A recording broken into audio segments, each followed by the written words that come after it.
Kejaksaan Negeri Jakarta Selatan untuk keadilan dan kebenaran berdasarkan ketuhanan Yang Maha Esa. Replik Tim Penuntut Umum atas pembelaan terdakwa dan Tim Penasihat Hukum terdakwa Kuat Ma'ruf dalam perkara pidana nomor PDM 246-JKT-SL-10-2022. Majelis Hakim yang kami muliakan, Tim Penasihat Hukum yang terhormat, dan para pengunjung sidang yang kami hormati, dengan memanjatkan puji syukur kehadirat Tuhan Yang Maha Esa atas taufik, hidayah, dan ridhonya lah kita telah dapat melaksanakan persidangan perkara ini dengan tertib, lancar, aman, sampai pada tahap membacakan replik dari tim jaksa penuntut umum atas pledoi Tim Penasihat Hukum terdakwa Kuat Ma'ruf. Pada kesempatan ini kami tidak akan secara spesifik membahas mengenai pledoi dari terdakwa Kuat Ma'ruf, karena sifatnya hanya sebagai curahan hati yang sama sekali tidak menyentuh pembuktian pokok perkara yang sedang kita sidangkan ini. Untuk itu, izinkanlah kami mengucapkan terima kasih kepada Majelis Hakim yang telah memberikan kesempatan kepada kami selaku tim penuntut umum untuk mengajukan replik dalam perkara pidana ini. Rasa hormat dan penghargaan kami sampaikan pada Yang Mulia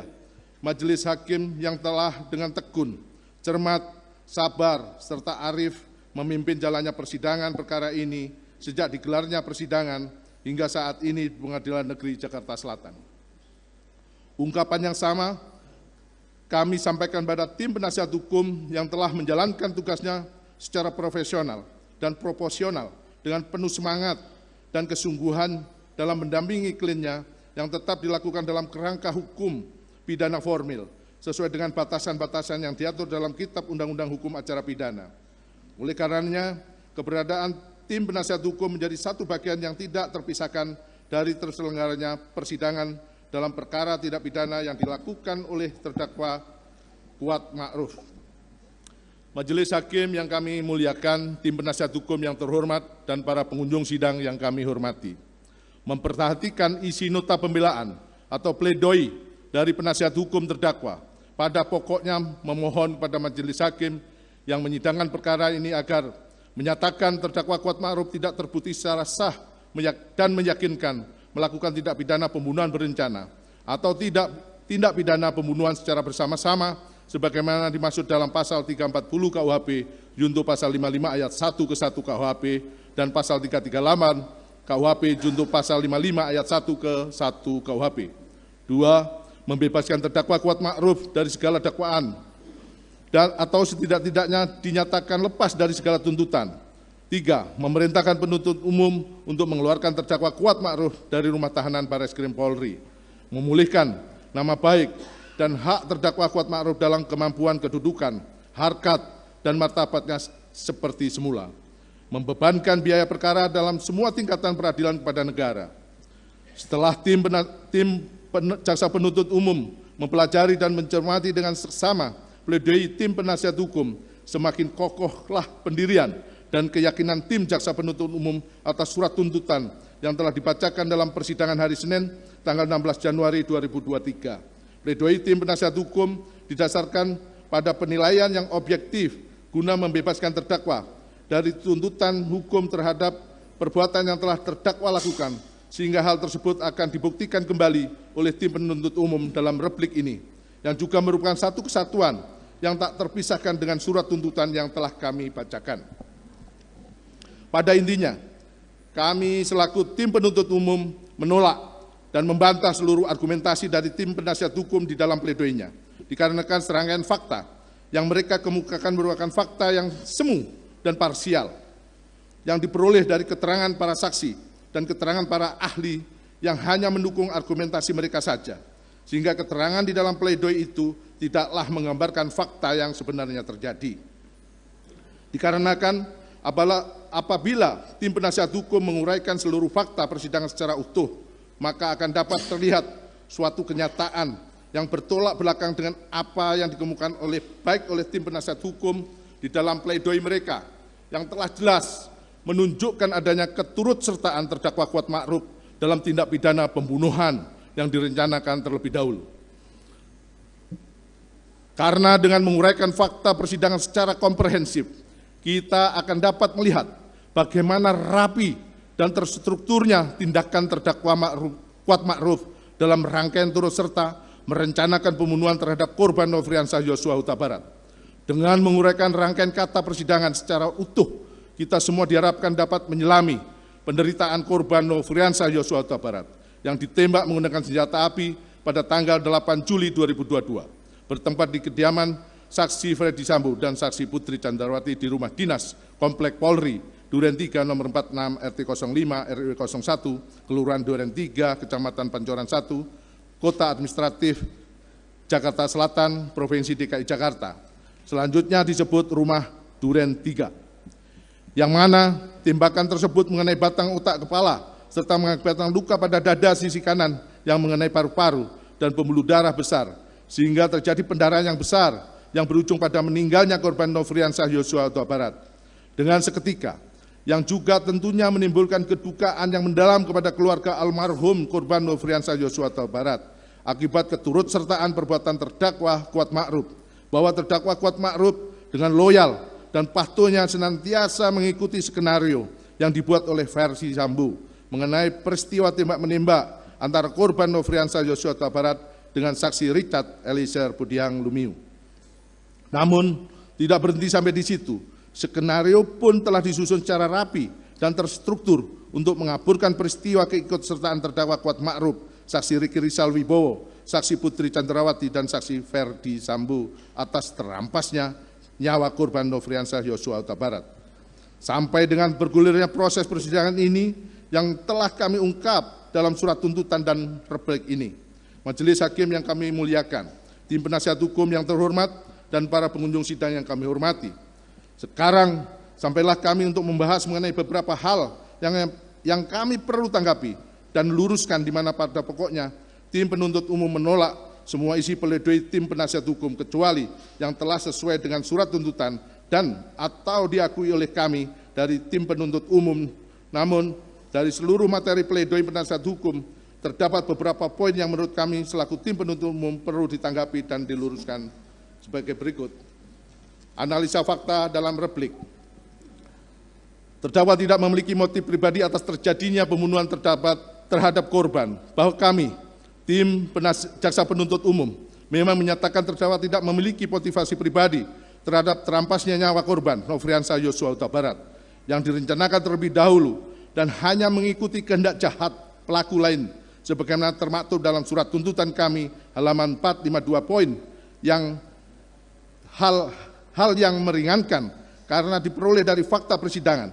bahwa terdakwa memiliki karakter yang loyal, tingkat kepatuhan yang tinggi, serta tidak mau menjadi pengkhianat, sehingga terdakwa ikut serta dengan pelaku lain mengakibatkan terampasnya nyawa korban Nofriansah Yosua Huta Barat. Agar menyamakan persepsi mengenai sifat dan kebiasaan terdakwa yang diperoleh dari fakta persidangan, maka kami akan uraikan sebagai berikut. Keterangan Dr. Anda Reni Kusumowardani, MPSI Psikolog, selaku ahli psikologi forensik. Ahli mengatakan bahwa tingkat kecerdasan terdakwa adalah di bawah rata-rata. Pada orang seusianya, terdakwa lebih lambat memahami informasi, memahami potensi, memahami keadaan sekitarnya melalui nilai-nilai moral yang diyakini dan kebiasaan yang ia alami. Ahli mengatakan bahwa informasi diberikan oleh orang yang terdekat sehari-hari dengan terdakwa belum tentu paham, namun mengandalkan pola kebiasaan dan value nilai moral yang dimiliki. Kepatuhan otoritasnya adalah tinggi, namun tidak mudah disugesti.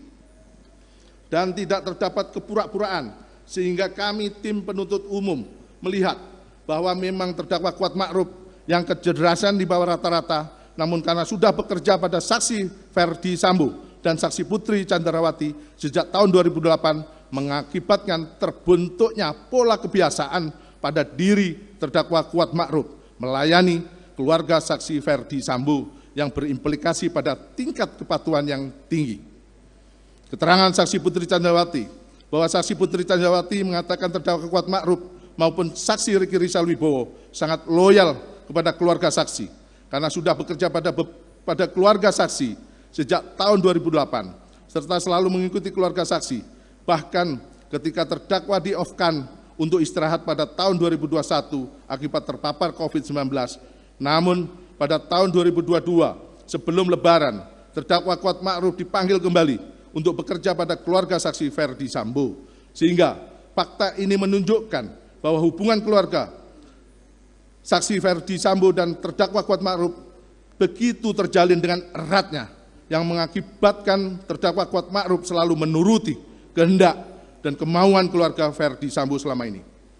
Keterangan terdakwa Kuat Ma'ruf bahwa terdakwa Kuat Ma'ruf mengatakan dirinya sangat loyal kepada keluarga saksi Ferdi Sambo. Bahkan terdakwa Kuat Ma'ruf merupakan orang yang terakhir mengaku atas skenario peristiwa tembak-menembak antara korban Nofriansah Yosua Huta Barat dan saksi Richard Eliezer Budiang Lumiu pada tanggal 8 Juli 2022 di rumah Duren 3, karena terdakwa Kuat Ma'ruf yang saking loyalnya pada keluarga saksi Ferdi Sambo yang sudah bekerja sejak tahun 2008 kepada keluarga saksi Ferdi Sambo dan tidak mau menjadi pengkhianat, tetap mempertahankan skenario bohong tersebut dibandingkan dengan para terdakwa yang lain pada saat itu, meskipun sudah melalui sejumlah proses pemeriksaan yang panjang dan melelahkan. Dilanjutkan oleh izin yang mulia. Terdakwa Kuat Ma'ruf tidak mengetahui adanya pengamanan senjata milik korban Nofriansah Yosua Huta Barat yang dilakukan oleh saksi Ricky Rizal. Tanggapan penuntut umum. Sebelum kami menanggapi poin ini, maka izinkanlah kami tim penuntut umum menyampaikan dalil tim penasihat hukum yang menyatakan fakta hukum dalam surat tuntutan pada poin 3 dan poin 4 yang menyatakan terdakwa mengetahui adanya pengamanan senjata milik korban Nofriansah Yosua Huta Barat oleh Ricky Rizal Wibowo di Magelang adalah sama sekali tidak benar, serta mengatakan asumsi tim penuntut umum dalam surat tuntutannya halaman 401 sampai dengan 403 yang menyimpulkan bahwa terdakwa Kuat Ma'ruf mengetahui pengamanan senjata yang dilakukan oleh saksi Ricky Rizal Wibowo adalah tidak berdasar dan terkesan memutarbalikkan fakta yang sebenarnya karena tidak berdasarkan fakta persidangan dan alat buktinya. Vide pledoi halaman 20 adalah ilusi semata sebab poin 3 dan poin 4 pada fakta hukum dalam surat tuntutan kami tidak pernah menyebutkan adanya pengetahuan dari terdakwa Kuat Ma'ruf atas pengamanan senjata milik korban Nofriansah Yosua Huta Barat oleh saksi Ricky Rizal Wibowo di Magelang. Poin 3 hanya menjelaskan tindakan saksi Putri Chandrawati yang menelepon meminta saksi Richard Eliezer Budiang Lumiu dan saksi Ricky Rizal Wibowo untuk pulang karena mengetahui adanya keributan antara terdakwa Kuat Ma'ruf dan korban Nofriansah Yosua Huta Barat, serta poin 4 yang menjelaskan tindakan saksi Ricky Rizal Wibowo mengamankan senjata milik korban Nofriansah Yosua Huta Barat dari kamar ADC lantai 1 untuk kemudian disimpan di kamar Tri Berata Sambo lantai 2 rumah Magelang setelah mengetahui adanya keributan antara korban Nofriansah Yosua Huta Barat dan terdakwa Kuat Ma'ruf.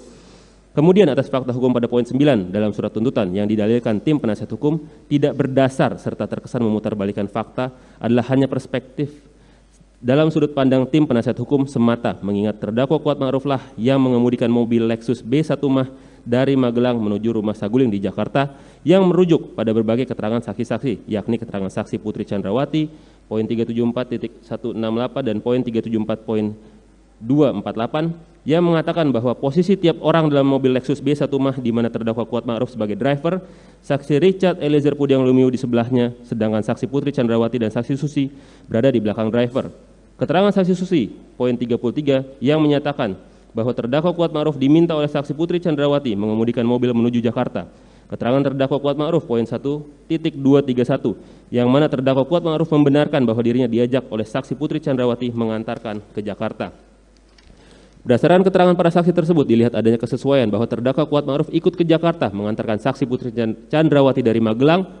dan kemudian dihubungkan dengan keterangan saksi Richard Eliezer Budiang Lumiu mengenai posisi senjata Steyr AUK berada di bawah kaki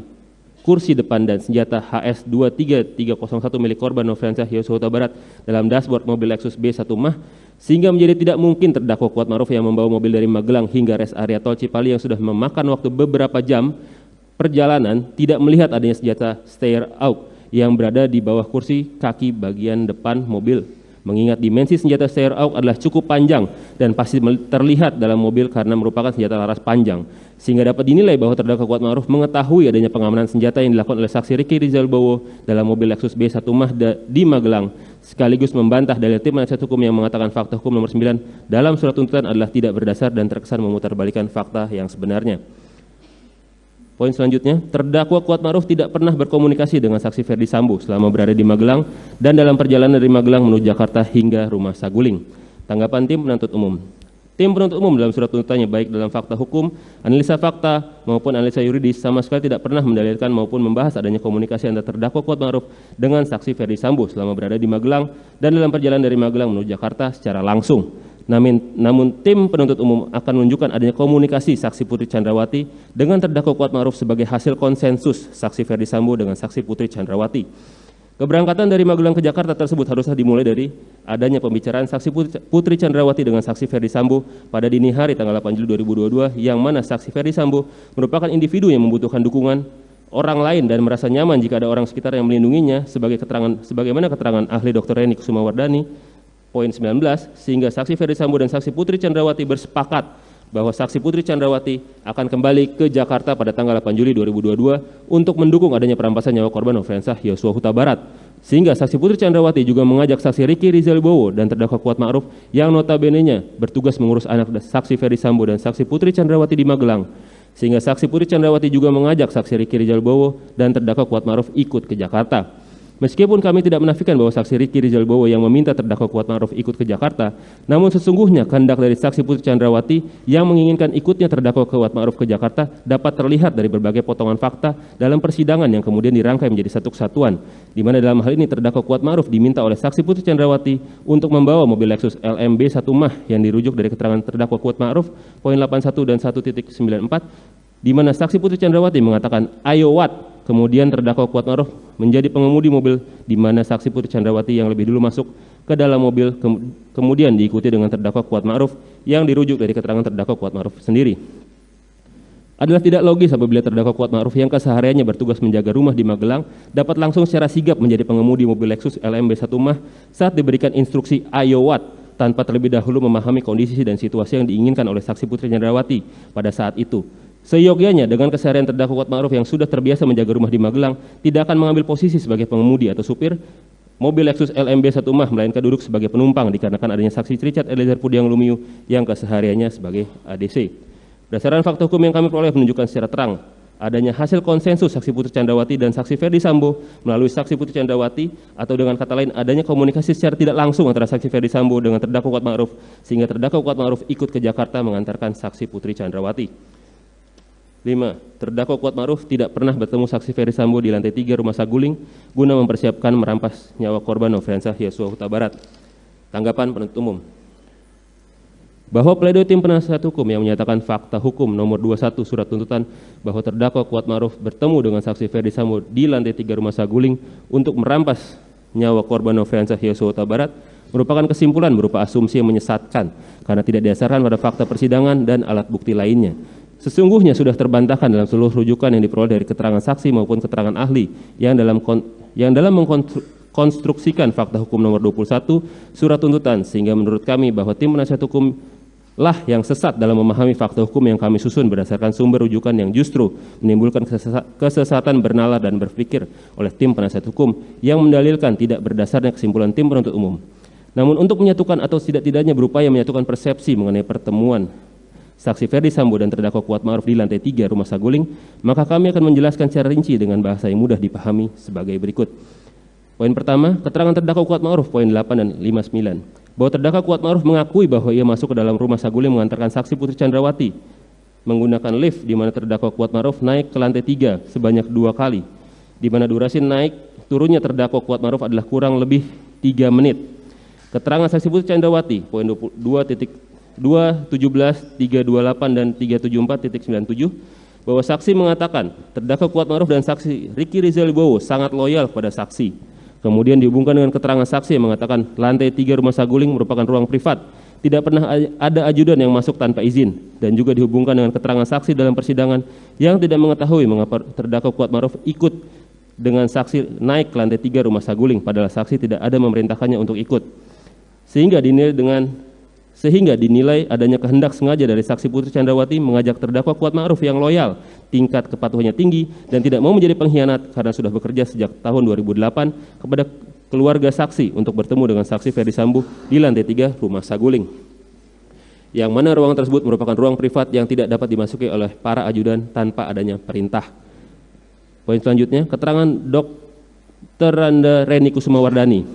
poin 27, bahwa tingkat kecerdasannya terdakwa Kuatma'ruf di bawah rata-rata pada orang seusianya, lebih lambat memahami informasi, memahami potensi, memahami keadaan sekitarnya melalui nilai-nilai moral yang diyakini dan kebiasaan yang ia alami. Ahli mengatakan bahwa informasi diberikan oleh orang yang terdekat sehari-hari dengan terdakwa Kuatma'ruf belum tentu paham, namun mengandalkan pola kebiasaan dan value nilai moral yang dimiliki. Kepatuhan otoritas adalah tinggi namun tidak mudah disugesti dan tidak terdapat kepura-puraan sehingga dapat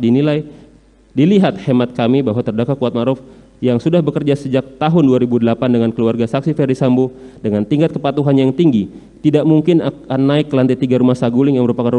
ruang private keluarga saksi Ferdi Sambo kecuali adanya izin ataupun perintah dari saksi Ferdi Sambo maupun saksi Putri Chandrawati. Keterangan Profesor Dr. Muhammad Mustafa, poin 22 dan 24. Ahli mengatakan dalam perencanaan terdapat aktor intelektual yang membagi-bagi tugas kerja agar jangan terlihat seperti perencanaan. Dan ahli mengatakan bahwa terdakwa Kuatma'ruf dan saksi Riki Rizal Bowo adalah diikutsertakan. Keterangan ahli Heri Prianto selaku ahli digital forensik, poin 77 dan 79. Ahli memutarkan rekaman CCTV rumah saguling pada pukul 15.17 waktu CCTV di mana terlihat terdakwa Kuatma'ruf masuk ke dalam lift bersama saksi Putri Chandrawati ke lantai 3 rumah saguling, sedangkan saksi Susi mengikuti uji swab PCR di lantai 1. Kemudian pada pukul 15.0333 waktu CCTV terlihat terdakwa Kuatma'ruf melalui tangga kemudian keluar, sehingga terhitung durasi terdakwa Kuatma'ruf hingga kembali ke lantai 1 adalah kurang lebih 3 menit 16 detik, yang mana pada umumnya waktu yang dibutuhkan lift untuk naik ke lantai 1 hingga ke lantai 3 hanya menghabiskan beberapa detik saja, dan waktu menuruni tangga dari lantai 3 hingga ke lantai 1 tidak sampai membutuhkan waktu 1 menit dalam keadaan berjalan yang normal, sehingga terdakwa Kuatma'ruf masih memiliki sisa waktu yang cukup di lantai 3 rumah saguling untuk bertemu dan berkomunikasi dengan saksi Ferdi Sambo yang sekaligus membantah 2 poin pledoi tim penasihat hukum yang mengatakan tidak bertemu terdakwa Kuatma'ruf dan saksi Ferdi Sambo di lantai 3 rumah saguling. Vide pledoi halaman 22 dan dalil tim penasihat hukum yang menyatakan terdakwa Kuatma'ruf hanya 1 kali bertemu dengan saksi Ferdi Sambo di rumah Duren 3, yakni saat diperintah memanggil korban Nofriansyah Yosua Huta Barat dan saksi Riki Rizal Bowo. Keterangan riset Eliezer Pudiang Lumiu, poin 380.71, bahwa benar saksi Ferdi Sambo pada tanggal 8 Juli 2022 di lantai 3 rumah saguling sempat berbicara dengan saksi bahwa dia sudah menanyakan peristiwa di Magelang ke saksi Riki Rizal Bowo dan terdakwa Kuatma'ruf, sehingga berdasarkan keterangan saksi Richard Eliezer Pudiang Lumiu tersebut menunjukkan bahwa sudah ada komunikasi antara Ferdi Sambo dengan terdakwa Kuatma'ruf sebelum adanya peristiwa penembakan. Majelis Hakim pada pemeriksaan persidangan saksi Putri Chandrawati untuk terdakwa Kuatma'ruf yang merupakan bagian tidak terpisahkan dari keterangan yang diberikan saksi Putri Chandrawati dalam perkara Akuo menunjukkan rekaman CCTV yang dengan mode slow motion yang mana saksi Putri Chandrawati terlihat memanggil terdakwa Kuatma'ruf yang diwujudkan melalui gerakan tangan untuk masuk ke dalam rumah saguling, yang mana kemudian terdakwa Kuatma'ruf dan saksi Putri Chandrawati masuk ke dalam lift dan naik ke lantai 3. Gambar terlampir yang mulia. Dilanjutkan. Izin lanjutkan yang mulia. 6. Terdakwa Kuatma'ruf tidak mengetahui adanya pembicaraan antara saksi Riki Rizal Wibowo, saksi Richard Eliezer Pudiang Lumiu dengan saksi Ferdi Sambo di lantai 3 rumah saguling. Tanggapan. Tim penuntut umum dalam surat tuntutannya baik dalam fakta hukum, analisa fakta maupun analisa yuridis sama sekali tidak pernah membahas adanya pengetahuan terdakwa Kuatma'ruf mengenai pembicaraan antara saksi Riki Rizal Wibowo, saksi Richard Eliezer Pudiang Lumiu dengan saksi Ferdi Sambo di lantai 3 rumah saguling, sehingga dalil dari tim penasihat hukum dalam pledoinya halaman 23 adalah perlu dikesampingkan. 7. Terdakwa Kuatma'ruf baru menerima arahan terkait dengan skenario tembak-menembak saat berada di lantai 3 Biro Propos dari saksi Ferdi Sambo. Tanggapan bahwa dalil yang disampaikan dalam pledoi tim penasihat hukum halaman 25 sesungguhnya telah diuraikan secara jelas dan lengkap oleh kami tim penuntut umum sebagaimana yang diuraikan dalam fakta hukum nomor 57 vide surat tuntutan halaman 421, Dalil yang disampaikan oleh tim penasihat hukum terdakwa Kuatma'ruf dalam pledoinya terhadap surat tuntutan yang menyatakan bahwa keterangan saksi Beni Ali yang mengatakan adanya interogasi awal di rumah sakit, awal di rumah Duren 3 nomor 46 setelah kejadian peristiwa menurut tim penasihat hukum sama sekali tidak benar dan tidak berdasar, yang dibantah dengan keterangan terdakwa Kuatma'ruf, keterangan saksi Riki Rizal Wibowo dan keterangan saksi Ferdi Sambo. Apabila dilihat dari keterangan saksi yang menjadi rujukan tim penasihat hukum tersebut adalah mereka yang memberikan kejujuran secara setengah hati karena memberikan keterangan secara berbelit-belit, bertentangan dengan akal sehat dan tidak mengetahui secara utuh perbuatannya dalam turut serta dengan rencana terlebih dahulu merampas nyawa korban Nofriansah Yosua Huta Barat yang tidak didukung oleh alat bukti lain selain daripada keterangan mereka sendiri, sehingga keterangan yang disampaikan oleh para saksi Riki Rizal Wibowo dan keterangan saksi Ferdi Sambo yang juga menjadi terdakwa Kuatma'ruf dalam berkas perkara yang dituntut secara terpisah tersebut tidaklah objektif dalam mengungkap suatu kebenaran material, sehingga dalil dari tim penasihat hukum tersebut sangatlah lemah dan rapuh untuk dijadikan landasan berpikir yang logis. Hal ini sejalan dengan ketentuan pasal 185 ayat 6 huruf C dan D KUHP tentang cara menilai kebenaran keterangan saksi, di mana haruslah diperhatikan alasan yang mungkin dipergunakan oleh saksi untuk memberi keterangan tertentu dan cara hidup dan kesusilaan saksi serta segala sesuatu yang pada umumnya dapat mempengaruhi dapat tidaknya keterangan itu dipercaya. Bahwa dengan merujuk pada pasal AKUO perlu dipahami jika kualitas keterangan saksi Riki Rizal Wibowo dan keterangan saksi Ferdi Sambo berbeda dengan keterangan dari saksi Richard Eliezer Pudiang Lumiu yang masuk dalam kategori saksi pelaku yang bekerja sama dan secara konsisten sudah mengakui dan menerangkan secara jelas peristiwa tindak pidana yang sebenarnya terjadi selama dalam proses persidangan, sehingga dapat terungkap gambaran utuh dari tindak pidana yang didakwakan oleh tim penuntut umum. Kami tim penuntut umum mencoba meluruskan kembali fakta yang telah digeser dari tim penasihat hukum yang tentunya kami mendasarkannya pada berbagai keterangan saksi yang lebih objektif dibandingkan keterangan saksi yang diajukan oleh tim penasihat hukum. Ukurannya objektif yang kami maksudkan di sini karena berdasarkan 4 keterangan saksi yang menjadi rujukan kami berasal dari 2 divisi berbeda dalam lingkungan Polri, dan para saksi yang terbagi menjadi 2 klaster tersebut sebelumnya tidak melakukan komunikasi pasca kejadian di Duren 3 nomor 46 serta melakukan interogasi kepada terdakwa Kuatma'ruf tidak dalam waktu yang bersamaan yang kami tunjukkan sebagai berikut. Keterangan saksi Beni Ali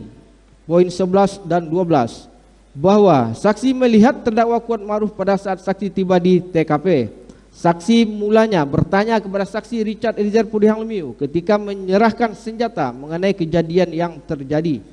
Saksi Richard Eliezer Pudiang Lumiu mengatakan berada di atas bersama terdakwa Kuatma'ruf. Selanjutnya saksi Richard Eliezer Pudiang Lumiu mendengar suara teriakan, kemudian turun, kemudian ada korban Nofriansah Yosua Huta Barat depan kamar dan ditanya ada apa oleh saksi Richard Eliezer Pudiang Lumiu, namun dibalas tembakan dan terjadi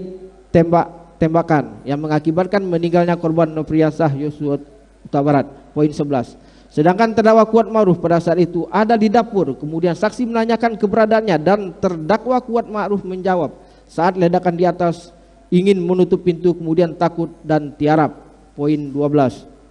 Kemudian keterangan dari saksi Susanto Haris poin 12 bahwa saksi melihat dan mendengar saksi Beni Ali menanyakan keberadaan terdakwa Kuatma'ruf saat terjadi peristiwa di rumah Duren 3 nomor 46 kepada terdakwa Kuatma'ruf, yang dijawab berada di lantai 2. Begitu juga dengan saksi Richard Eliezer Pudiang Lumiu. Sedangkan saksi Riki Rizal Wibowo bersembunyi di balik kulkas setelah tembak menembak. Selanjutnya keterangan dari saksi Rifaizal Samuel dari Polres Metro Jakarta Selatan pada poin 16, 17 dan 18 bahwa saksi mengatakan saksi Richard Eliezer Pudiang Lumiu saat peristiwa berada di lantai 2 mendengar suara minta tolong. Saksi Richard Eliezer Pudiang Lumiu kemudian menanyakan kepada korban Nofriansah Yosua Huta Barat mengenai apa yang terjadi. Justru ditembak oleh korban Nofriansah Yosua Huta Barat. Kemudian dibalas tembakan oleh saksi Richard Eliezer Pudiang Lumiu sehingga terjadi tembak menembak dalam kurung poin 16. Kemudian saksi Riki Rizal Wibowo dan terdakwa Kuat Ma'ruf juga membenarkan terjadi peristiwa tembak-menembak pada poin 17, dan saksi juga mengatakan saat menanyakan saksi Richard Eliezer Pudiang Lumiu juga terdapat saksi Riki Rizal Wibowo dan terdakwa Kuat Ma'ruf dalam kurung poin 18. Selanjutnya, keterangan saksi Sulap Abo dari Polres Metro Jakarta Selatan dalam kurung poin 19 dan 20 bahwa saksi mengatakan pada saat di rumah Duren 3 nomor 46 dilakukan interview berupa tanya jawab kepada terdakwa Kuat Ma'ruf, saksi Richard Eliezer Pudiang Lumiu maupun saksi Riki Rizal Wibowo, seperti siapa yang telungkup, siapa Nofriansah Yosua Huta Barat, dan bagaimana kronologinya pada poin 19, serta saksi mengatakan bahwa tidak terdapat perbedaan interview awal dengan yang dikatakan saksi Rifaizal Samuel dalam kurung poin 20. Atas keterangan para saksi tersebut, maka dalil tim penasihat hukum yang menyatakan bahwa keterangan saksi Beni Ali yang mengatakan adanya interogasi awal di rumah Duren 3 nomor 46 setelah kejadian peristiwa menurut tim penasihat hukum sama sekali tidak benar dan berdasar. Justru merupakan sebuah kekeliruan yang dengan mudahnya dipatahkan sesuai fakta hukum yang termuat dalam surat tuntutan yang dilengkapi dengan rujukan komprehensif. 8. Terdakwa Kuat Ma'ruf berangkat dari Magelang ke rumah Saguling dan berangkat dari rumah Saguling ke rumah Duren 3 nomor 46 atas permintaan dari saksi Riki Rizal Wibowo. Tanggapan: kami dari tim penuntut umum menanggapi dalil tim penasihat hukum dalam pledoinya halaman 26 yang menanggapi fakta hukum surat tuntutan yang menyatakan terdakwa Kuat Ma'ruf pergi dari Magelang ke Jakarta dan kemudian melanjutkan perjalanan dari Saguling ke rumah Duren 3 atas permintaan saksi Riki Rizal Wibowo, di mana kami akan memulai dari fakta hukum surat tuntutan nomor 12 yang diklaim oleh tim penasihat hukum hanya merupakan asumsi penuntut umum tidak didasarkan pada fakta-fakta yang terungkap dalam persidangan, adalah dalil yang parsial. Tiap alur peristiwa yang terungkap dalam persidangan haruslah dilihat secara holistik dengan tetap memperhatikan tiap alur rangkaian peristiwa secara runtut, cermat, jelas, dan lengkap. Terdakwa Kuat Ma'ruf yang berangkat dari Magelang ke rumah Saguling atas permintaan saksi Riki Rizal Wibowo hanya disandarkan pada keterangan tunggal saksi Riki Rizal Wibowo semata yang tidak didukung oleh alat bukti lain, sehingga tidak menghasilkan adanya rangkaian peristiwa secara utuh dan lengkap. Keberangkatan ke Jakarta tersebut haruslah dimulai dari adanya pembicaraan saksi Putri Chandrawati dengan saksi Ferdi Sambo pada dini hari tanggal 8 Juli 2022, yang mana saksi Ferdi Sambo merupakan individu yang membutuhkan dukungan orang lain dan merasa nyaman jika ada orang di sekitar yang melindunginya, sebagaimana keterangan ahli dari Dr. Randa Reni Kusumowardani. Poin 19, sehingga saksi Ferdi Sambo dan saksi Putri Chandrawati bersepakat bahwa saksi Putri Chandrawati akan kembali ke Jakarta pada pagi hari tanggal 8 Juli 2022, sehingga untuk mendukung adanya perampasan nyawa korban Nofriansah Yosua Huta Barat, saksi Putri Chandrawati juga mengajak saksi Riki Rizal Wibowo dan terdakwa Kuat Ma'ruf ikut ke Jakarta, padahal notabene-nya bertugas mengurus anak saksi Ferdi Sambo dan saksi Putri Chandrawati di Magelang. Meskipun kami tidak menafikan bahwa saksi Riki Rizal Wibowo yang meminta terdakwa Kuat Ma'ruf ikut ke Jakarta, namun sesungguhnya kehendak dari saksi Putri Chandrawati yang menginginkan ikutnya terdakwa Kuat Ma'ruf ke Jakarta dapat terlihat dari berbagai potongan fakta dalam persidangan yang kemudian dirangkai menjadi satu kesatuan, di mana dalam hal ini terdakwa Kuat Ma'ruf diminta oleh saksi Putri Chandrawati masuk membawa mobil Lexus LMB 1 MAH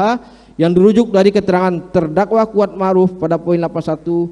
dan 1194, di mana saksi Putri Chandrawati mengatakan, "Ayo Wat." Kemudian terdakwa Kuat Ma'ruf masuk dan mengemudikan mobil, di mana saksi Putri Chandrawati yang lebih dahulu masuk ke dalam mobil kemudian diikuti dengan terdakwa Kuat Ma'ruf yang dirujuk dari keterangan terdakwa Kuat Ma'ruf poin 1.111. Berdasarkan fakta tersebut, sangatlah tidak logis bahwa terdakwa Kuat Ma'ruf yang notabene-nya bertugas menjaga rumah Magelang secara tiba-tiba atau mendadak diajak oleh saksi Putri Chandrawati ke Jakarta dan langsung dengan sigap masuk ke dalam mobil Lexus B1 MAH serta berposisi sebagai pengemudi mobil atau supir Lexus B1 MH tanpa sebelumnya diberitahukan terlebih dahulu oleh saksi Putri Chandrawati. Mengingat posisi supir merupakan posisi yang esensial pada sebuah perjalanan jarak jauh dari Magelang ke Jakarta, waktu tempuh lebih kurang selama 6 sampai 8 jam dengan menggunakan kendaraan darat, yaitu mobil. Jika memang terdakwa Kuat Ma'ruf secara spontan diajak oleh saksi Putri Chandrawati, maka sudah selayaknya terdakwa Kuat Ma'ruf memposisikan diri sebagai orang yang menemani atau menjaga saksi Putri Chandrawati yang sifatnya komplementer atau saling melengkapi, sehingga posisi duduk terdakwa Kuat Ma'ruf selayaknya adalah di kursi penumpang sebelah kiri atau tempat saksi Richard Eliezer Pudiang Lumiu, dan bukan secara sigap langsung menempatkan diri pada posisi sebagai supir. Dari uraian ini dapat dinilai bahwa terdakwa Kuat Ma'ruf sesungguhnya sudah mengetahui jika dirinya akan ikut ke Jakarta sebelum diberitahu oleh saksi Ricky Rizal Wibowo. Kemudian mengenai ikutnya terdakwa Kuat Ma'ruf dari rumah Saguling ke rumah Duren 3 pada tanggal 8 Juli 2022 sesungguhnya sudah diketahui oleh terdakwa Kuat Ma'ruf yang sudah mengetahui akan adanya peristiwa perampasan nyawa korban Nofriansah Yosua Huta Barat, sehingga terdakwa Kuat Ma'ruf yang sudah memahami perannya ikut bersama rombongan saksi Putri Chandrawati pergi ke rumah Duren 3 yang ditunjukkan oleh beberapa keterangan saksi sebagai berikut. Pertama, keterangan dari saksi Dirianto alias Kodir pada poin 30 bahwa saksi menyampaikan rumah Wis Resik kepada terdakwa Kuat Ma'ruf tidak lama, kurang lebih 5 menit sesaat setelah rombongan Magelang turun dari mobil yang oleh tim penuntut umum adalah janggal, di mana saksi Dirianto alias Kodir yang merupakan ART rumah Duren 3 nomor 46 justru melaporkannya kepada terdakwa Kuat Ma'ruf yang merupakan ART di rumah Magelang.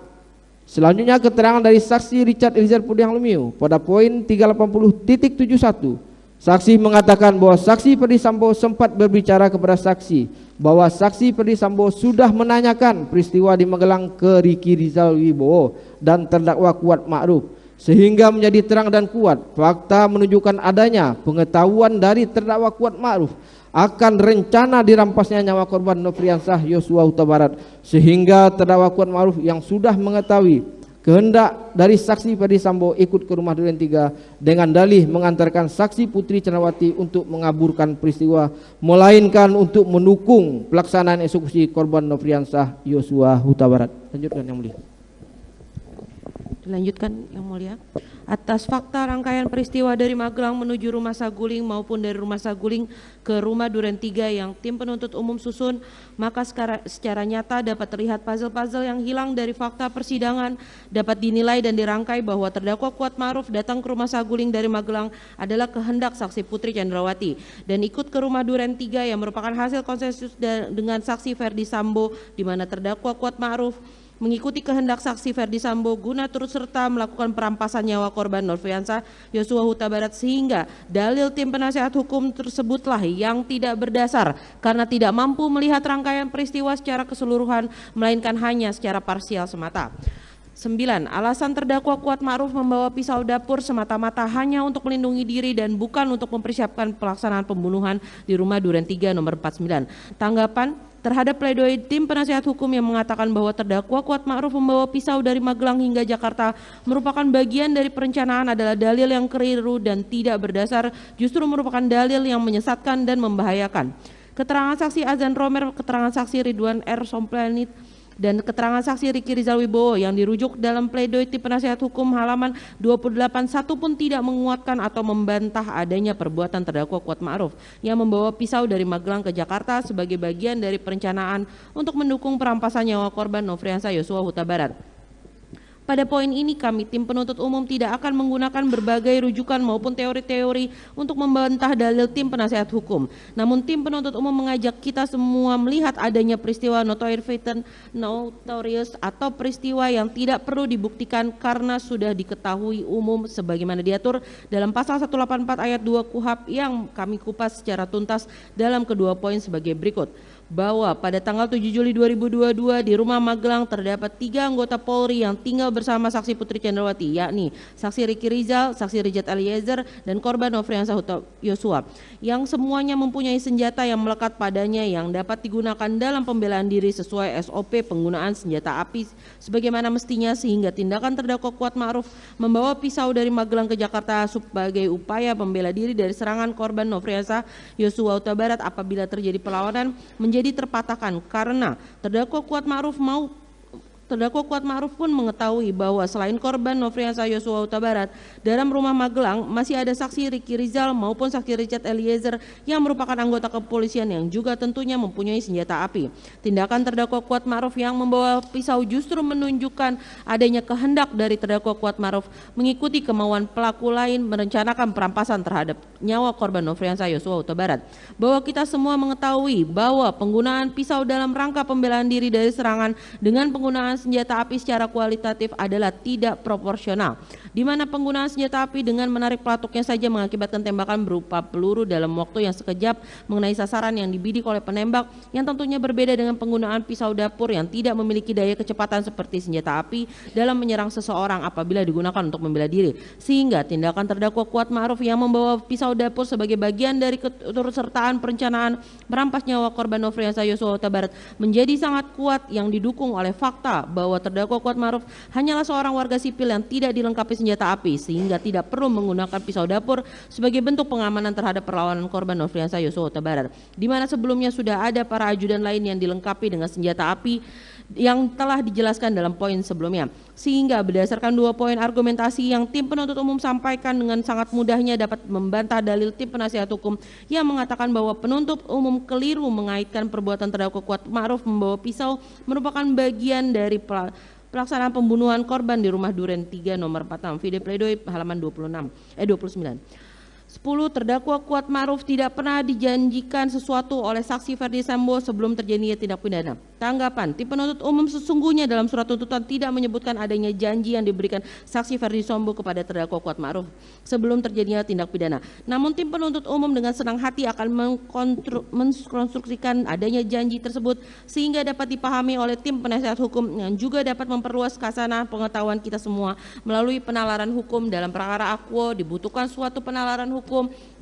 yang kuat guna memahami konstruksi ataupun anatomi kasus yang terdapat di dalamnya. Penalaran hukum sendiri adalah penerapan prinsip berpikir lurus atau logika dalam memahami prinsip, aturan, data, fakta, dan argumentasi hukum dalam mempelajari penalaran hukum. Logika dipahami secara lebih sempit, yaitu sebagai ilmu tentang penarikan kesimpulan secara valid dari berbagai data, fakta, persoalan, dan argumentasi hukum. Dengan demikian, arti penalaran hukum atau legal reasoning tidak menunjukkan bentuk penalaran lain di luar logika, melainkan penerapan asas berpikir dari logika dalam bidang hukum itu sendiri. Dalam pengertian lain, tidak ada penalaran hukum di luar logika dan tidak ada penalaran hukum tanpa logika. Penalaran hukum ini sangat dibutuhkan khususnya untuk memahami secara logis konstruksi dan anatomi kasus yang terdapat dalam perkara Akwo, dikarenakan ditemukannya berbagai fakta-fakta yang hilang sehingga fakta yang sesungguhnya harus diungkap guna menemukan kebenaran kemudian disusun secara utuh ibarat menyusun serangkaian puzzle.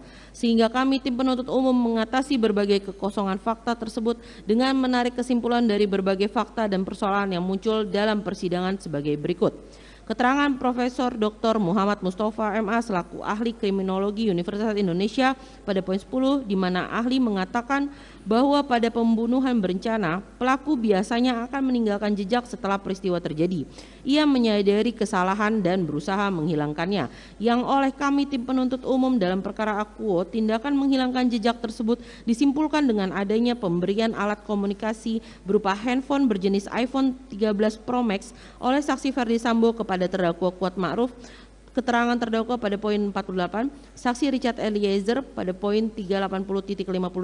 dan saksi Ricky Rizal pada poin 109 dan 111 pada malam hari tanggal 10 Juli 2022 di ruang kerja saksi Ferdi Sambo yang berada di lantai 2 Rumah Saguling untuk menghilangkan jejak komunikasi terutama mengenai janji dari saksi Ferdi Sambo kepada terdakwa Kuat Ma'ruf, saksi Richard Eliezer dan saksi Ricky Rizal sebelum adanya penembakan pada tanggal 8 Juli 2022 guna mengabur peristiwa agar tidak terlihat seperti perencanaan. Janji tersebut juga akan sangat erat kaitannya dengan jumlah uang dalam amplop yang akan diberikan oleh saksi Ferdi Sambo kepada terdakwa Kuat Ma'ruf dan saksi Ricky Rizal masing-masing sebesar 500 juta rupiah dan kepada saksi Richard Eliezer dengan nominal uang sebesar 1 miliar rupiah yang dirujuk dari keterangan saksi Ricky Rizal pada poin 108, 110, 116, 245.63 dan 245.75 serta keterangan saksi Richard Eliezer pada poin 225 dan 380.53 dan keterangan terdakwa Kuat Ma'ruf poin 1218, poin 47, 53 dan 54. Berdasarkan pemaparan oleh kami tim penuntut umum, maka dapat disimpulkan bahwa terbukti adanya janji yang diberikan oleh saksi Ferdi Sambo kepada terdakwa Kuat Ma'ruf sebelum kejadian yang sekalipun tidak secara eksplisit terlihat dalam persidangan karena banyaknya barang dan alat bukti yang sengaja dihilangkan, namun dengan logika berpikir melalui penalaran hukum sebagaimana yang telah tim penuntut umum uraikan di atas, tidak dapat menutupi adanya janji yang dinyatakan oleh saksi Ferdi Sambo sebelum penembakan sehingga dalih tim penasehat hukum yang hanya berdasarkan pada keterangan saksi Ferdi Sambo tidak didukung alat bukti lain maupun konsep penalaran hukum dan logika berpikir menjadi terpatahkan dengan seketika. 11. Terdakwa Kuat Ma'ruf tidak memiliki sifat manipulatif. Tanggapan. Kami mengutip pledoi tim penasehat hukum pada halaman 30 yang menyatakan bahwa sungguh naifnya proses hukum untuk membuktikan bersalah atau tidaknya seorang terdakwa didasarkan pada hasil tes poligraf yang kemudian menolak hasil pemeriksaan poligraf yang mengindikasikan terdakwa Kuat Ma'ruf berbohong karena terdakwa Kuat Ma'ruf menjawab tidak melihat saat ditanya oleh pemeriksa apakah terdakwa Kuat Ma'ruf melihat saksi Ferdi Sambo menembak korban Nofriansah Yosua Huta Barat. Namun perlu ditegaskan bahwa dalih tim penasehat hukum adalah tidak jelas dan tidak konsisten, sehingga dalih tim penasehat hukum yang demikian akan berimplikasi juga pada menolaknya hasil pemeriksaan terdakwa Kuat Ma'ruf yang terindikasi jujur, mengatakan tidak kepada pemeriksa saat diberi pertanyaan apakah melihat persetubuhan antara saksi Putri Chandrawati dan korban Nofriansah Yosua Huta Barat. Bukan maksud tim penuntut umum untuk menggurui tim penasehat hukum. Namun kami harus menyampaikan bahwa dalam menolak suatu dalil harus secara tegas menyebutkan secara jelas bagian mana dari hasil pemeriksaan poligraf yang dibantah. Apabila bantahan tersebut hanya diuraikan sebagaimana dalam pledoi halaman 30 akan menimbulkan ambiguitas untuk hasil pemeriksaan lainnya yang sebenarnya justru menguntungkan bagi terdakwa Kuat Ma'ruf sendiri. Kami mengambil sampel yang juga kami sebutkan dalam surat tuntutan halaman 398 dan halaman 399 di mana kami tidak membantah seluruh keterangan ahli psikolog forensik Dr. Reni Kusumuwardani, namun kami membantah khusus mengenai adanya pelecehan yang dilakukan korban Nofriansah Yosua Huta Barat kepada saksi Putri Chandrawati yang bertentangan dengan keterangan para ahli lain dalam disiplin ilmu yang berbeda, sebagaimana keterangan Profesor Muhammad Mustafa yang mengatakan bahwa tindakan korban Nofriansah Yosua Huta Barat yang memaksa membuka pintu kaca maupun melakukan pelecehan dalam sebuah rumah kecil dan tidak sepi adalah beresiko, serta hasil pemeriksaan poligraf yang diajukan oleh ahli Aji Fibrianto Arosid bahwa saksi Putri Chandrawati terindikasi berbohong tidak berselingkuh dengan korban Nofriansah Yosua Huta Barat di Magelang. Lebih lanjut, Yahya Harahap dalam bukunya Pembahasan Permasalahan dan Penerapan KUHAP edisi kedua halaman 284 dan 285 mengatakan dalam keadaan tertentu keterangan beberapa ahli dapat dinilai sebagai dua atau beberapa alat bukti yang dapat memenuhi prinsip minimum pembuktian yang ditentukan pasal 183 KUHAP. Alasan yang memperkuat adalah apabila keterangan para ahli tersebut diberikan dalam bidang keilmuan berbeda dan apa yang diteringkan oleh para ahli tersebut bukan mengenai suatu hal atau keadaan yang sama tetapi mengenai dua hal atau keadaan berbeda antara yang satu dengan yang lain namun saling bersesuaian. Selain berdasarkan pada konsep di atas, kami membantah keterangan ahli DRA Reni Kusumuwardani selaku ahli psikolog forensik karena tidak dapat dibenarkan secara hukum menggunakan metode yang sama untuk memeriksa korban kekerasan seksual dengan orang yang bukan merupakan korban kekerasan seksual. Dalam metodologi penelitian ilmu hukum yang diajarkan sebelum para intelektual hukum memasuki masa penyusunan penulisan hukum, diajarkan bahwa untuk mengambil sampel terhadap responden yang sifatnya sensitif seperti korban kekerasan seksual haruslah menggunakan metode snowball sampling. Tidak dibenarkan menggunakan metode purposive sampling atau random sampling yang digunakan untuk mencari sampel pada objek penelitian yang memang tidak sesuai dengan peruntukannya. Sehingga dalil tim penasehat hukum yang mengatakan tim penuntut umum hanya hanya menggunakan keterangan ahli yang menguntungkan saja adalah tidak berdasar sama sekali, karena tim penuntut umum hanya menyandarkan pilihan hukumnya pada landasan teori dan argumentasi hukum yang tentunya dapat dipertanggungjawabkan. Analisa yuridis dalam replik bahwa terkait dengan pledoi penasihat hukum halaman 31 sampai dengan halaman 49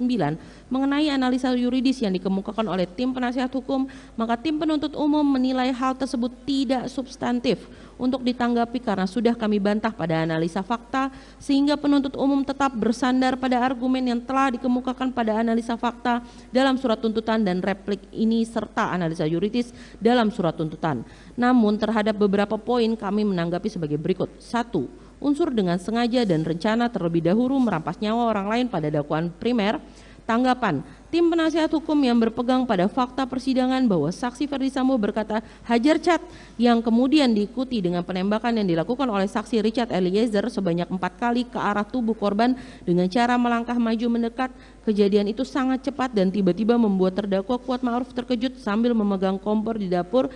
Video pledoi halaman 36.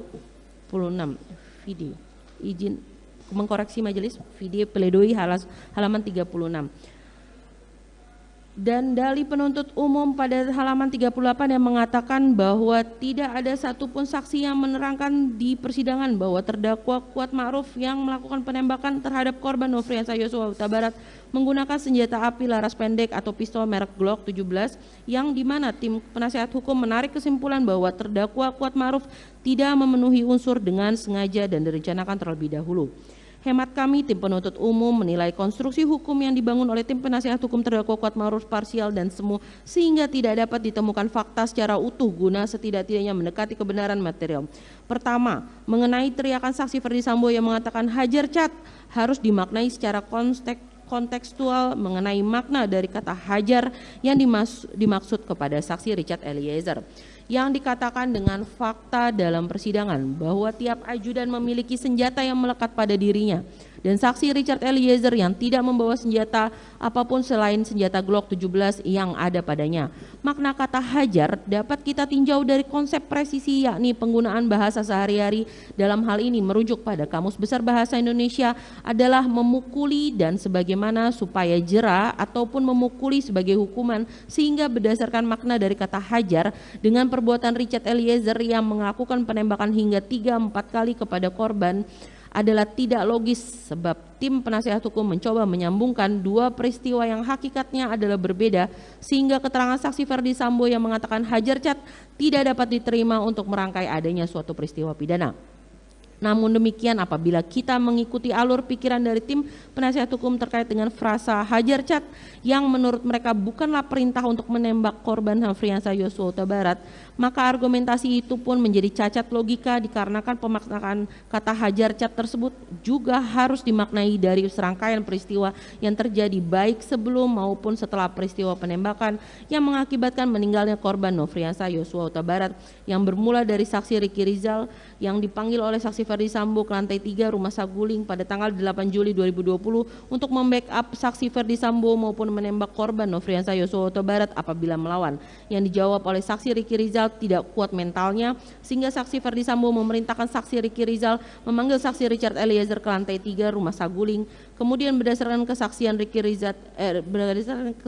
Richard Eliezer yang diminta oleh saksi Ferdi Sambo menembak korban Nofriansah Yosua Huta Barat, kemudian saksi Richard Eliezer diberikan tambahan amunisi sebanyak 1 kotak di lantai 3 Rumah Saguling pada tanggal 8 Juli 2022, yang kemudian saksi Richard Eliezer menembakkan amunisi dalam senjata Glock 17 miliknya namun tidak sampai penuh, dan juga harus dihubungkan dengan peristiwa di Rumah Duren 3 yang mana saksi Ferdi Sambo meminta saksi Richard Eliezer mengokang senjatanya dan memerintahkan korban Nofriansah Yosua Huta Barat untuk berlutut setelah sebelumnya ditarik lehernya. Perkataan saksi Ferdi Sambo yang mengatakan hajar cat menjadi tidak masuk akal apabila dimaknai hanya untuk memukul korban Nofriansah Yosua Huta Barat. Setelah disimpulkan dari rangkaian peristiwa sebelum penembakan maupun rangkaian peristiwa setelah penembakan di mana meninggalnya korban Nofriansah Yosua Huta Barat yang berdasarkan visum et repertum oleh dokter ahli Dr. Farah P. Karau akibat adanya luka pada dada sebelah kanan yang mengenai paru-paru serta pembuluh darah besar dan luka yang mengenai batang otak sehingga korban Nofriansah Yosua Huta Barat meninggal seketika. Sehingga berdasarkan rangkaian peristiwa tersebut maka menjadi logis dan masuk akal bahwa perintah hajar cat tersebut adalah perintah yang diberikan saksi Ferdi Sambo pada saksi Richard Eliezer untuk menembak korban Nofriansah Yosua Huta Barat sampai meninggal dunia. Kemudian mengenai dalil pledoi tim penasihat hukum bahwa tidak ada saksi yang melihat terdakwa Kuatma'ruf ikut menembak korban Nofriansah Yosua Huta Barat adalah dalil yang memang tidak kami singgung dalam surat tuntutan. Karena kami mengkonstruksikan terdakwa Kuatma'ruf sebagai orang yang turut serta dengan rencana terlebih dahulu merampas nyawa orang lain dan bukan sebagai pelaku material yang secara langsung mengakibatkan matinya korban Nofriansah Yosua Huta Barat yang telah kami uraikan dalam analisa yuridis surat tuntutan pada pemenuhan unsur turut serta pada halaman 350, sehingga wajarlah tim penasihat hukum keliru dalam berpendapat demikian yang diakibatkan adanya perbedaan konstruksi hukum yang dibangun oleh tim penasihat hukum dengan kami tim penuntut umum. 2. Unsur sengaja merampas nyawa orang lain pada dakwaan subsidiar. Tanggapan atas dalil tim penasihat hukum yang mengatakan bahwa saksi Richard Eliezer yang menembak korban Nofriansah Yosua Huta Barat dengan senjata api laras pendek pistol merek Glock 17 berkesesuaian dengan 2 hasil visum et repertum serta ahli balistik yang mengatakan bahwa berdasarkan hasil autopsi hanya dapat ditemukan jejak senjata api jenis Glock 17 merupakan konstruksi hukum yang tidak utuh di mana tim penasihat hukum tidak merujuk fakta persidangan mengenai jumlah luka tembak masuk dan luka tembak keluar pada tubuh korban Nofriansah Yosua Huta Barat yang dihubungkan dengan jumlah peluru yang ada dalam magazin senjata saksi Richard Eliezer sebelum dan setelah kejadian. Keterangan ahli Dr. Farah Pekaro mengatakan telah menemukan 7 buah luka tembak masuk dan 6 buah luka tembak keluar pada jenazah korban Nofriansah Yosua Huta Barat yang kemudian jika dihubungkan dengan keterangan saksi Rifaizal Samuel, keterangan saksi Ridwan R. Somplaid, dan keterangan saksi Susanto Haris yang mengatakan terdapat sisa 12 peluru pada magazin milik saksi Richard Eliezer di mana sebelumnya senjata tersebut yang berkapasitas maksimal 17 peluru berdasarkan keterangan saksi Cuk Putranto dan keterangan saksi Richard Eliezer, namun saksi Richard Eliezer yang memperoleh tambahan 1 kotak berisi amunisi dari saksi Ferdi Sambo biasanya tidak mengisi senjatanya sampai penuh, sehingga dapat dilihat bahwa ada selisih jumlah peluru yang digunakan saksi Richard Eliezer dengan yang ditembakkan oleh saksi Richard Eliezer kepada korban Nofriansah Yosua Huta Barat adalah sekitar 4 peluru. Hal ini tidaklah sesuai dengan jumlah luka tembak masuk dan luka tembak keluar pada tubuh korban Nofriansah Yosua Huta Barat yang disampaikan para ahli, sehingga berdasar persesuaian di atas dapat dilihat bahwa adanya peluru dari pelaku selain saksi Richard Eliezer yang menembak korban Nofriansah Yosua Huta Barat. Kami juga mendasari pada keterangan ahli poligraf yang memeriksa terdakwa Kuatma'ruf dengan memberikan pertanyaan apakah terdakwa Kuatma'ruf melihat saksi Ferdi Sambo menembak korban Nofriansah Yosua Huta Barat dan dijawab tidak oleh terdakwa Kuatma'ruf, yang mana hasil pemeriksaan tersebut menunjukkan bahwa terdakwa Kuatma'ruf terindikasi berbohong sehingga mengindikasikan bahwa saksi Ferdi Sambo lah yang menembakkan sisa peluru ke dalam tubuh korban Nofriansah Yosua Huta Barat. Perihal poligraf sebagai alat bukti dalam persidangan tidak lagi dibahas karena kami bahas pada analisa fakta. Oleh sebab itu, berdasarkan persesuaian alat bukti yang diperoleh dari persidangan, dapat ditemukan adanya pelaku lain yang menembak korban Nofriansah Yosua Huta Barat, yakni saksi Ferdi Sambo yang tidak dibahas dalam pledoi tim penasihat hukum yang menganalisa rangkaian peristiwa secara tidak utuh dan parsial. Akan dilanjutkan majelis. Izin melanjutkan majelis. Kesimpulan, berdasarkan keseluruhan uraian tersebut di atas, kami tim penuntut umum dalam perkara ini berpendapat bahwa pledoi tim penasihat hukum haruslah dikesampingkan. Selain itu, uraian-uraian pledoi tersebut tidaklah memiliki dasar yuridis yang kuat yang dapat digunakan untuk menggugurkan surat tuntutan tim penuntut umum. Berdasarkan hal-hal tersebut di atas, penuntut umum memohon kepada majelis hakim yang memeriksa dan mengadili perkara ini untuk 1. Menolak seluruh pledoi dari tim penasihat hukum terdakwa Kuatma'ruf. 2. Menjatuhkan putusan sebagaimana diktum tuntutan penuntut umum yang telah dibacakan pada hari Senin tanggal 16 Januari 2023. Demikian defrik tim penuntut umum atas pledoi tim penasihat hukum terdakwa Kuatma'ruf yang telah kami bacakan dalam persidangan hari ini, Jumat tanggal 27 Januari 2023. Selanjutnya, kami menyerahkan sepenuhnya kepada Majelis Hakim yang mulia untuk memutuskan perkara ini dengan seadil-adilnya. Sekian, terima kasih.